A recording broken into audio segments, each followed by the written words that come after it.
Hello what's up दोस्तों, कैसे हैं आप सभी। एक बार फिर मैं सिद्धार्थ आप सभी का स्वागत करता हूं आपके अपने टेक चैनल में। दोस्तों आज जैसा कि आप देख रहे हैं यहाँ पर मेरे पास है ये सोनी का अल्फा 6400 कैमरा। तो दोस्तों इस कैमरा के अंदर जो है वो वीडियो सेटिंग्स किस तरीके से होती हैं इसके बारे में आज हम बात करने वाले हैं। इसके अंदर की जो वीडियो सेटिंग्स है वो मैं आपको दिखाने वाला हूँ कि क्या क्या आप इसके वीडियो मोड में कर सकते हैं या मैनुअल मोड में अगर आप वीडियो ले रहे हैं तो आपके हाथ में कौन से कंट्रोल्स रहते हैं और वो कहाँ से आपको एक्सेस करने हैं, ये सब कुछ मैं आपको दिखाने वाला हूँ। लेकिन आगे बढ़ने से पहले हमेशा की तरह अगर आप इस चैनल पर रहे हैं, अब तक आपने सब्सक्राइब नहीं किया है तो जल्दी से कर दीजिए। तो चलिए दोस्तों शुरू कर लेते हैं। तो दोस्तों उसके लिए सबसे पहले कैमरा को हम करेंगे ऑन और ये जो स्क्रीन है वो मैं आपकी तरफ कर लेता हूँ। आई होप आप यहाँ पर देख पा रहे होंगे। तो भी हाल फिलहाल जो है वो ये कैमरा जो है मेरा वो M सेटिंग के ऊपर है, यानी कि मैनुअल सेटिंग के ऊपर है। और अब आपको अगर इसके अंदर के कुछ और फंक्शंस देखने हैं तो आप यहाँ पर देखिए, यहाँ पर आपको FN ये जो दिख रहा है यहाँ पर क्लिक करना होगा। तो FN के ऊपर क्लिक करने के बाद आप यहाँ पर देख सकते हैं तो यहाँ पर आपको वाइट बैलेंस मिलता है जो कि अभी 4700 केल्विन्स के ऊपर सेट किया गया है। अगर आपको इसको चेंज करना है तो ये वाला जो साइड का बटन है जहाँ पर ISO लिखा गया है उसके ऊपर आपको क्लिक करना है। तो यहाँ पर देखिए ये केल्विन टेम्परेचर के ऊपर अब आ गया है। मैं जैसे ही इसको ऊपर दबाऊंगा तो ये केल्विन टेम्परेचर जो है वो बदलता जाएगा। तो ये देखिए ये अभी 2600 केल्विन्स तक गया है यहाँ पर। और इसके ऊपर में जाऊंगा तो ये देखिए ये मैक्सिमम जो है वो 7000, 8000, 9000 तो 9900 केल्विन्स तक जो है वो ये जा सकता है। लेकिन अभी देखिए ये 2500 केल्विन्स के ऊपर सेट है तो सब कुछ जो है वो आपको ब्लू नज़र आ रहा होगा। अब मैं इसको जो है वो वापस से 4700 केल्विन्स तक लेके आया तो ये अब नेचुरल लग रहा है ज़्यादा से ज़्यादा। तो इस तरीके से जो है वो आप इसका केल्विन टेम्परेचर सेट कर सकते हैं। फिर से इसके अंदर जाइएगा, यहाँ पर देखिए अंडर वाटर ऑटो, देखिए वाइट बैलेंस जो है वो आप चेक यहाँ पर कर सकते हैं। ये वाइट बैलेंस फ्लैश के लिए, ये फ्लोर डे लाइट के लिए, ये डे वाइट के लिए, ये कूल वाइट है यहाँ पर आप देख सकते हैं। यहाँ पर देखेंगे तो ये वार्म वाइट है, ये इनकैंडिसेंट, ये क्लाउडी, शेड, डे लाइट और ये यहाँ पर आता है आपका ऑटो वाइट बैलेंस। तो जब आपको इनमें से कुछ नहीं चाहिए तब आप कलर टेम्परेचर जो है वो अपने हिसाब से सेट कर सकते हैं। यहाँ पर नीचे जाएंगे तो कस्टम 1, कस्टम 2 और कस्टम 3। तो इस तरीके से जो है ये आप कस्टमाइज भी कर सकते हैं और उनको सेव करके रख सकते हैं।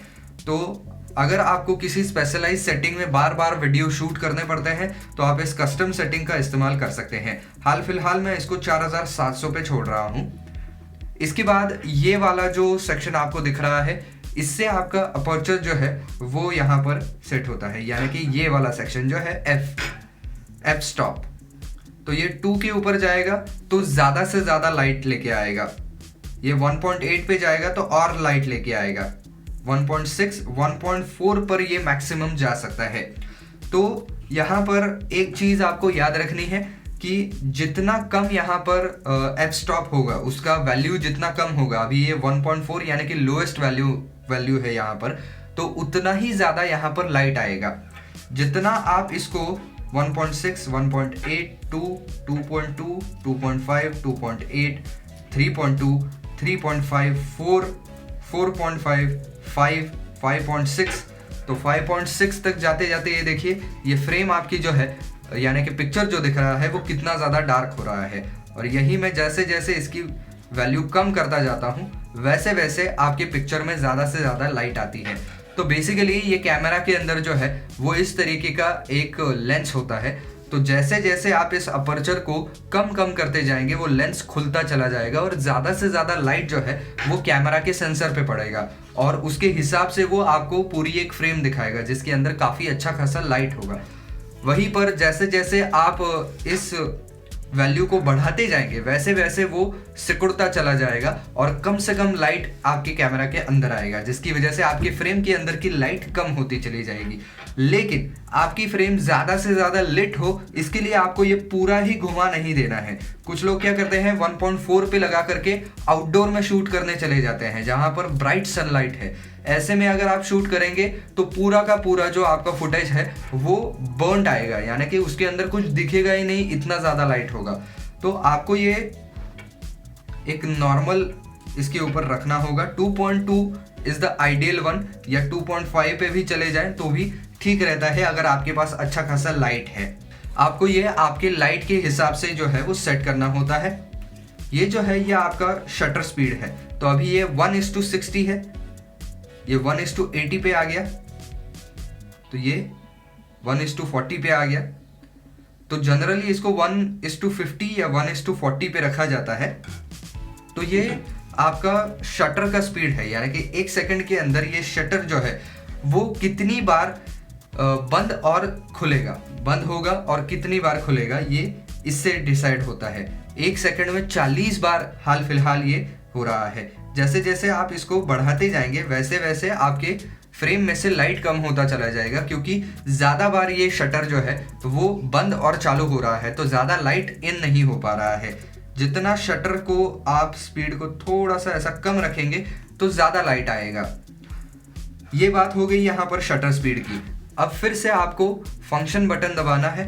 फंक्शन बटन दबाने के बाद यहाँ पर देखिए बहुत सारी चीज़ें आ रही हैं। हाल फिलहाल हम white balance and colour temperature पे हैं। यह आपको क्रिएटिव स्टाइल दिखाएगा। यहाँ पर फाइल फॉर्मेट बताएगा कि यहाँ पर फोटो अगर क्लिक किए जाएंगे तो कौन से फॉर्मेट में किए जाएंगे। यहाँ पर यह आपका ISO है।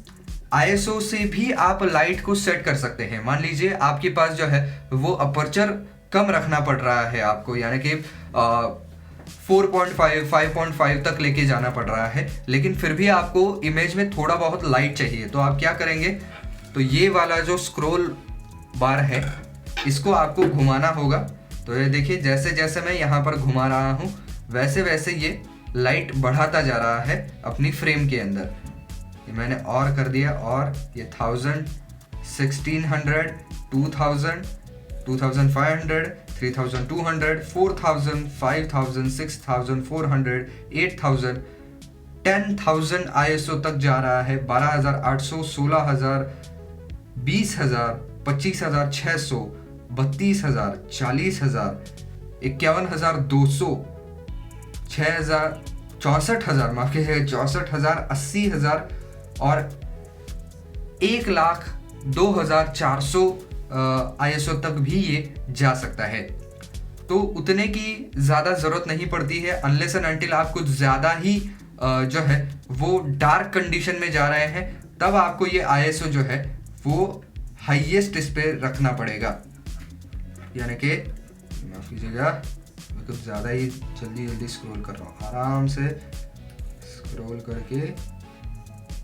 जी हाँ, तो इस सेटिंग पर आप केवल और केवल इस कैमरा को तभी रखेंगे अगर आप बहुत ही ज़्यादा डार्क कंडीशन में जा रहे हैं, जहां पर घुप अंधेरा है, कुछ दिखाई नहीं पड़ रहा है, लेकिन फिर भी किसी स्पेसिफिक ऑब्जेक्ट की अगर आपको इमेज लेनी है तभी इतने ज़्यादा ISO पे जाने का कुछ मतलब बनता है। अदरवाइज आप जो है वो इसको काफ़ी ज़्यादा कम पर भी रख सकते हैं। तो ये 250 ISO 200 या 160 पर भी आप रख सकते हैं। तब आप यहाँ पर कैमरा के अंदर के हर एक डिटेल को, फ्रेम के अंदर के हर एक डिटेल को देख सकते हैं। ये देखिए जैसे जैसे आप इसको बढ़ाते जाएंगे वैसे वैसे ये देखिए ये ब्लर होता चला जाएगा, क्योंकि आप कुछ ज़्यादा ही लाइट उसके अंदर डाल रहे हैं जितने की आवश्यकता है नहीं। तो इसको हाल फिलहाल मैं 200 पे रख रहा हूँ, इतना मुझे ठीक लगता है। फिर से FN में जाएंगे तो यहाँ पर आपको मीटरिंग मोड में ये देखिए multi metering mode, centre, standard, entire screen average और हाईलाइट, ये 3 फीचर्स देखने को मिल जाते हैं। अब यहाँ पर आपको फोकस मोड का ऑप्शन मिलता है। तो ये स्क्रॉल करने के लिए क्या करना है, ये जो डिस्क है इसको आपको क्लिक करना है। ये क्लिक करने से आगे पीछे जाता है। तो ये मैं आ गया हूँ फोकस मोड में। फोकस मोड में जाने के लिए आपको ये वाला जो बीच का बटन है इसको क्लिक करना होगा। इसके ऊपर हम क्लिक करेंगे तो ये कंटिन्यूअस ऑटो फोकस पे है।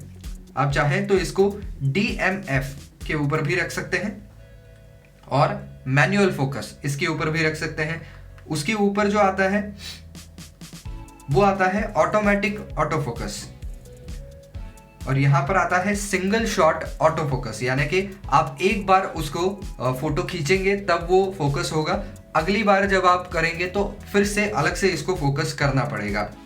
ये कंटिन्यूअस AF यानी कि कंटिन्यूअसली ऑटो फोकस के ऊपर अभी फिलहाल लगा हुआ है, जिससे कि फोटो खींचते वक्त या वीडियो करते वक्त जो है वो आपको आसानी हो जाती है। जब आप वीडियो करते हैं तो इसको कंटिन्यूअस ऑटो फोकस में रखेंगे तो ज़्यादा बेहतर रहेगा, या तो आप इसको जो है वो मैनुअल फोकस में रखिए। तो दोस्तों यहाँ पर मैनुअल फोकस पर अगर आप इसको रखेंगे तब आपको जो है वो यहाँ पर इसे अपने आप से फोकस करना पड़ेगा कि कौन से ऑब्जेक्ट के ऊपर ध्यान देना है।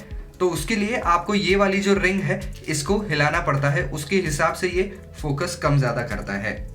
तो ये अभी हाईएस्ट फोकस के ऊपर लगा हुआ है, ये सिंगल शॉट AF या ऑटोमेटिक AF, ये कंटिन्यूअस AF। इसके बाद यहाँ पर मैं साइड करूँगा तो ये देखिए यहाँ पर फोकस एरिया का भी एक ऑप्शन आपको देखने को मिल सकता है। तो ये फोकस एरिया में क्या होता है कि ये फोकस आपको वाइड रखना है या जोन रखना है, किसी स्पेसिफिक जोन पर अगर आपको फोकस रखना है तो वो आप कर सकते हैं, या तो सेंटर में रख सकते हैं। आपके फ्रेम में सेंटर में जो कुछ भी दिख रहा है उसके ऊपर ये ऑटोमेटिकली यहाँ पर फोकस करेगा। और यहाँ पर फ्लेक्सिबल स्पॉट मैनुअल, यानी कि ये जो है वो अपने आप मैन्युअली भी सेट कर सकते हैं, या तो वो ऑब्जेक्ट को ट्रैक करेगा और जैसे ही आप जहां पर भी उसको मूव करना चाहे फोकस को वहां पर कर सकते हैं, वो भी चालू रिकॉर्डिंग में। एक्सपैंड फ्लेक्सिबल स्पॉट, यानी कि कोई एक आध चीज अगर किसी स्पेसिफिक ऑब्जेक्ट को आप यहाँ पर कवर कर रहे हैं और वो अगर हिल रहा है तब ये चीज जो है वो आपको काम में आ सकती है। इसके बाद यहाँ पर ट्रैकिंग, एक्सपांड फ्लेक्सिबल स्पॉट, ये और एक यहाँ पर आपको मिल जाता है। तो इस तरीके से जो है वो अलग अलग आपको फोकस एरिया मिल सकते हैं। इसको हाल फिलहाल मैं वाइड पे रखता हूँ क्योंकि मैं वीडियो करते वक्त बहुत ज़्यादा हाथ वगैरह हिलाता हूँ, तो ये वाइड पे रहना ज़्यादा मेरे लिए अच्छा रहता है। FN में फिर से जाएंगे तो यहाँ पर देखिए ड्राइव मोड और एक मिल जाएगा आपको। तो ये basically continuous shooting, high plus, ये सेल्फ टाइमर वगैरह ये आपके फोटोग्राफी के लिए है, ये वीडियोग्राफी के लिए नहीं है। यहाँ पर देखिए ये फ्लैश मोड के लिए अलग से आपको ऑप्शन दिया गया है, ये पिक्चर प्रोफाइल के लिए भी अलग से ऑप्शन आपको दिया गया है। अब यहाँ पर आपको जो है वो मेन्यू वाला ऑप्शन मिल रहा होगा, तो मेन्यू वाले ऑप्शन में जाकर के भी आपको बहुत सारी चीज़ें जो है वो यहाँ पर देखने को मिल जाएंगी। तो यहाँ पर जाएंगे तो आपको फॉर्मेट का भी ऑप्शन मिलेगा, all data will be deleted format, तो ये फॉर्मेट वाला ऑप्शन आपको मिलता है यहाँ पर। ये कॉपीराइट इन्फो, एरिया सेटिंग, तो ये आपके जनरल जो डेट टाइम वगैरह इसके सेटिंग है वो ये है। यहाँ पर प्लेबैक सेटिंग्स मिलेंगे। ये नेटवर्क में भी आपको मिल सकता है। सेंड टू स्मार्टफोन, ये एक स्मार्ट कैमरा है, इसके थ्रू जो है वो आप सारा का सारा फुटेज जो है वो स्मार्टफोन को डायरेक्टली कास्ट कर सकते हैं या उसको भेज सकते हैं। तो उसके ऑप्शंस आपको इसके अंदर देखने को मिल जाते हैं। यहाँ पर आपको वाईफाई सेटिंग मिलती है, एयरप्लेन मोड मिलता है, control W smartphone, send computer वगैरह ये सारी चीज़ें। और यहाँ पर आपको आते हैं कस्टम ऑपरेशंस, यानी कि आपको किसी स्पेसिफिक बटन को कोई स्पेसिफिक फंक्शन असाइन करना है तो वो आप कर सकते हैं। ये movie button, dial wheel lock, unlock, audio signal वगैरह ये सारी चीज़ें मिल जाएंगी।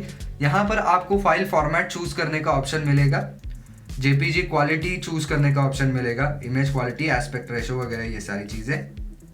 इसी के साथ साथ high ISO, NR, colour space वगैरह ये सारी की सारी चीज़ें हैं, ड्राइव मोड, ब्रैकेट सेटिंग्स वगैरह वगैरह।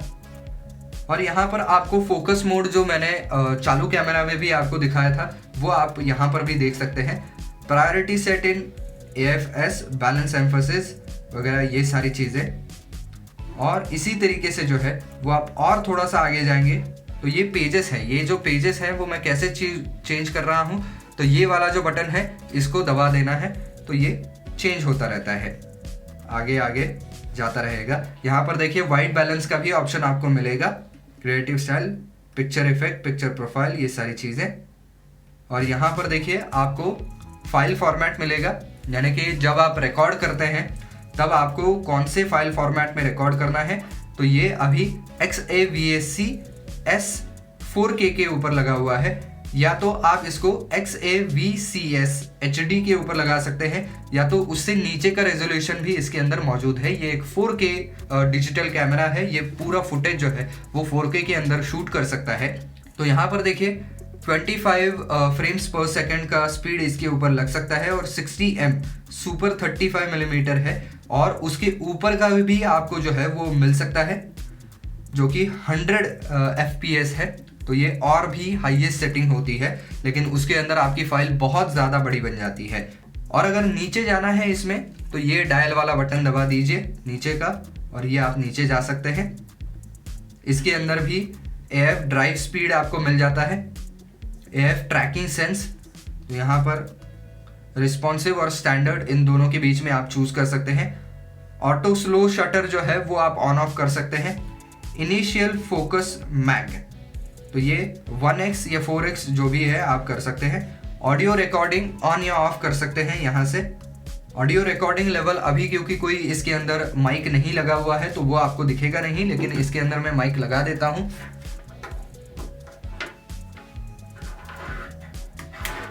तो माइक जो है वो आप यहां से इसमें लगा सकते हैं। तो जब इसका रिकॉर्डिंग होगा तब ये ऑडियो रिकॉर्ड लेवल जो है वो आपको दिख जाएंगे। तो अभी देखिए ये इसके अंदर का रिकॉर्डिंग जो है वो चालू है। अभी मैं फंक्शन में नहीं, ये इसका डायरेक्टली बंद करके मेन्यू में जाना होगा। तो यहाँ पर जो है वो ऑडियो रिकॉर्डिंग लेवल आनी चाहिए। ऑडियो लेवल डिस्प्ले जो है जब रिकॉर्ड हो रहा है तब ऑन या ऑफ आप कर सकते हैं। विंड नॉइज रिडक्शन जो है वो आप ऑन या ऑफ इससे कर सकते हैं। मार्कर डिस्प्ले ऑन या ऑफ कर सकते हैं। तो मार्कर डिस्प्ले से क्या होता है कि आपकी फ्रेम ठीक है नहीं है, बैलेंस है या नहीं, वो पता चलता है। मार्कर सेटिंग्स आप यहाँ से देख सकते हैं। मूवी शटर वगैरह ये सारी चीज़ें यहाँ पर मिल जाती हैं। यहाँ पर देखिए silent shooting, e front curtain shutter, release WO lens, release WO card, ये सारी चीज़ें आपको मिल जाती हैं। ये जूम और जूम सेटिंग आपको यहाँ पर मिल जाती है। जूम में जाइएगा तो यहाँ से जो है वो आप ये देखिए ये जूम कर सकते हैं और जूम आउट भी कर सकते हैं। आई होप आप देख पा रहे होंगे। तो ये जूम इन और जूम आउट। तो इसके ऊपर कौन सी लेंस लगाई हुई है उसके ऊपर ये चीज़ें बहुत ज़्यादा मैटर करती है कि ये किस तरीके से काम करेगा। जूम देखिए, optical zoom only, clear image zoom, digital zoom, जो भी आपको चाहिए वो आप यहाँ पर कर सकते हैं। ये डिस्प्ले बटन, फाइंडर, मॉनिटर, ये ज़ीब्रा सेटिंग भी आपको इसके अंदर मिल जाती है। ग्रिड लाइन भी मिल जाती है। ग्रिड लाइंस जो है उससे आपको पता चलता है कि फ्रेम के सेंटर में क्या है और ऑफ सेंटर क्या जा रहा है। एक्सपोजर सेट गाइड ये भी ऑन है, इसको भी आप ऑफ कर सकते हैं। ये लाइन व्यू डिस्प्ले और ये ऑटो रिव्यू ये भी ऑन या ऑफ आप कर सकते हैं। ये कस्टम की के सारे फंक्शंस आपको यहाँ पर देखने को मिल जाते हैं। और ये मूवी बटन वगैरह ये सारी चीज़ें देखने को मिल जाती हैं। तो दोस्तों कुल मिलाकर के ये सारे इसके वीडियो सेटिंग्स जो है वो आपको देखने को मिल जाते हैं। तो बस दोस्तों आज के वीडियो में बस इतना ही। अगर आज का वीडियो पसंद आया है तो लाइक ज़रूर कर दीजिए, ज़्यादा से ज़्यादा शेयर कर दीजिए।